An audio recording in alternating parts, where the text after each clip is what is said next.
A Black Nika will appear, but it won't be from any other devil fruit. It will be an awakened power, channeled by Luffy himself, stemming from a devil fruit imbued with the properties of darkness. Welcome back to Amy Channel. The concept of a Black Nika was first foreshadowed in a nightmare drawing by the children of Elbaf. Curiously, this Nika sported a beard strikingly similar to that of the Yonko, Blackbeard. However, if Blackbeard himself were this Nika, the reveal would be far too obvious. Instead, this theory proposes that Black Nika is a new form for Luffy, a power-up that leans into the aspect of darkness. Now, you might be thinking this means Luffy will turn evil, right?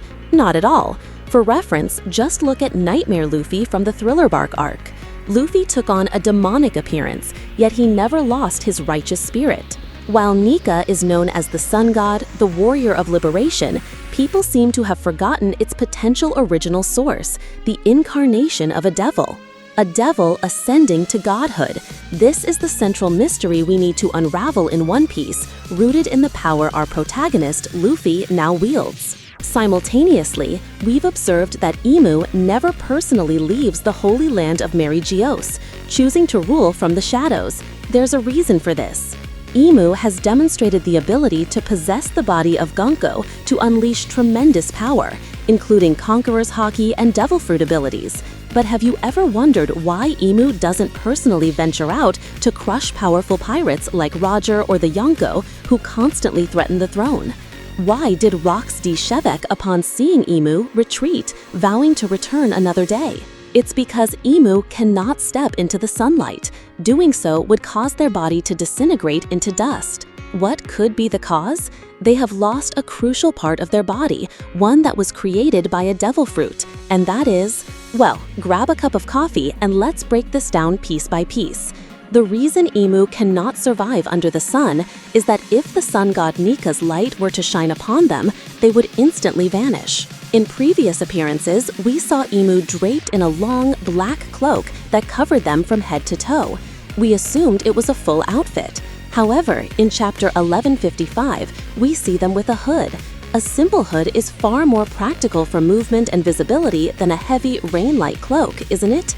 Imagine trying to turn your head to dodge a sneak attack. You'd be cut down before you could even finish the motion. Furthermore, the hood is reminiscent of a devil-worshipping cult we saw among the Hara-Hatania people, who used a magic circle to perform a ritual to summon Satan.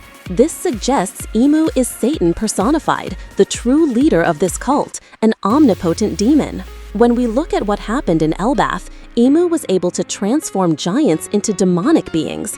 Yet these demons showed no fear of the sun, moving about freely under its rays.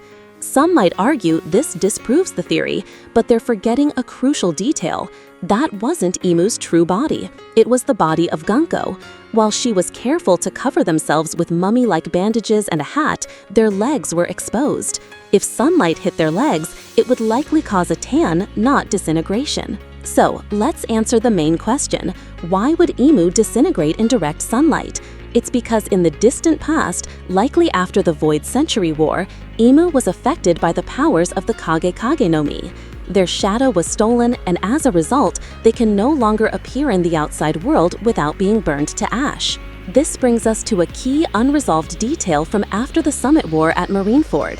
In chapter 581, Doflamingo, leading a squad of pacifistas, attempted to eliminate Gecko Moria. Doflamingo revealed, "To be killed in a historic battle, don't you think that's a fitting end? Better than being erased by the government, right?" When Moria asked who gave the order, suspecting Sengoku, Doflamingo replied, "No, someone even higher up." Doflamingo's answer implies the order came from the five elders, acting on the command of the king of the world, Imu. Moria was supposed to be eliminated during the Marineford War, but the order hadn't come down yet. Why the change of heart? The Summit War was broadcast live. Imu must have recognized the dreadful power that Gecko Moria possessed, the very same power that condemned them to this fate, unable to step into the world in their true body. Fortunately for Moria, Absalom arrived just in time, using his invisibility power to help him escape Doflamingo's grasp. Gecko Moria's Shadow Fruit grants the user the ability to manipulate shadows. Most notably, it can sever a shadow from its owner's body. Anyone who loses their shadow cannot stand in the sunlight, as they will be incinerated in an instant. The only way to survive is to keep one's body completely covered until their shadow is returned. So, what if Emu's shadow is hidden somewhere no one can find it? This damning predicament is what prevents Emu from acting freely in the world, as any exposure to sunlight means certain death. A shadow continues to exist as long as its owner, and since Emu is hypothesized to have undergone the perpetual youth surgery from the Ope Ope no Mi, it means their shadow is imprisoned somewhere eternally, only able to be recovered if Emu themselves can find it. The reason Emu wanted Gecko Moria dead was out of hatred for the previous user of the Kage Kage no Mi. It was also a preemptive move. If the Shadow fruit existed during the final war and Moria became an enemy of the World King, it would be an incredibly troublesome power to face. We know Moria isn't exceptionally strong on his own. He hasn't demonstrated the same mastery of Haki as most top-tier pirates. Yet, in his rookie days, he went to Wano and had a massive clash with Kaido. Where did he get that kind of power? At Thriller Bark, Gecko Moria demonstrated his ability to absorb shadows, causing his body to grow larger and stronger. His downfall was his greed, absorbing too many shadows, which led to an overdose that Luffy exploited. This shows that the Kage Kage no Mi can make Moria immensely powerful if he acquires shadows from strong individuals, making him a formidable opponent for anyone.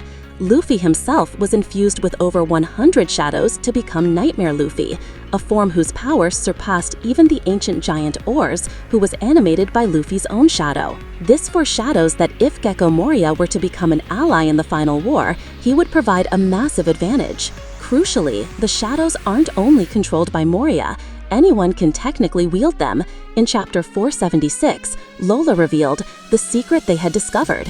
If your spirit is strong enough, you can take in as many shadows as you want. But if your spirit is weak, you'll just pass out and the power will vanish like a bubble. We're going to use Moria's power to make you many times stronger. She added, but the shadows can't stay in a normal body for long. The power only lasts for 10 minutes at most. After that, all the shadows will leave your body and return to their original owners. Now, imagine this. What if the shadow of the King of the World, Emu, was stolen and placed in a chest on the final island, a place Joy Boy and his allies strategically hid it? What if Roger found it? This would be a special power that could grant Roger immense strength for 10 minutes. Combined with the Pirate King's inherent power, he would have a 10-minute window to defeat Emu and become King of the World. But if he failed within that time, the shadow would return to its owner and Roger would face certain death. To become King of the World, Roger would need to attack the Holy Land of Mary Geos. The timing would have to align with the appearance of the sun god Nika to create a new era. By combining Nika's power, turning sunbeams into rubber and hurling them into the Holy Land, with the amplified strength from Emu's shadow, victory would be within reach. This could have been the perfect yet incredibly laughable and risky strategy devised by Joy Boy and his allies, an all-or-nothing assault on the Holy Land lasting only 10 minutes. With the boost from Emu's mighty shadow, the challenge would still be immense. It seems Roxy Shebek discovered that Emu had no shadow when he reached the Holy Land and ventured deep into the Room of Flowers. Shebek understood that if he could find the power on the final island, guided by the 4 road poneglyphs, he would have the perfect chance to strike at Mary Geos again. In other words, 38 years ago, Rox simply didn't have the strength or the means to defeat Emu. The balance's power never stays in one person's hands forever. It shifts as different individuals learn to seize and exploit Devil Fruit abilities. The best way to seize control would be to find the shadow on the final island that could be used to control the King of the World in the Holy Land. Let's return to Luffy. He is our protagonist, the one who was able to contain 100 shadows to become Nightmare Luffy for 10 minutes, undergoing a terrifying transformation into a blue-skinned demon. In the final war, if Luffy finds the shadow of the World King, he could wield a power similar to Emu for 10 minutes. Resonating with the Sun God power of Gear 5, Luffy would surely undergo a physical transformation. From a White Nika, he would undoubtedly shift into a Black Nika to confront Emu. However, as is often the case, Luffy likely won't defeat Emu with the Black Nika form alone, but with the combined strength and support of others. The very reason Oda has kept Gecko Moria alive could be for him to become an ally to Luffy in the end, using his abilities to cut other shadows and stuff them into Luffy, making him even more powerful than Emu. Combined with the Sun God, Luffy would achieve a transcendent evolution beyond his current Gear 5. This Black Nika form would exist for only 10 minutes, a fusion of Luffy's Gear 5 and Imu's shadow long imprisoned on Laugh Tale. What do you think of this theory? Let me know your thoughts in the comment section. Thanks for watching!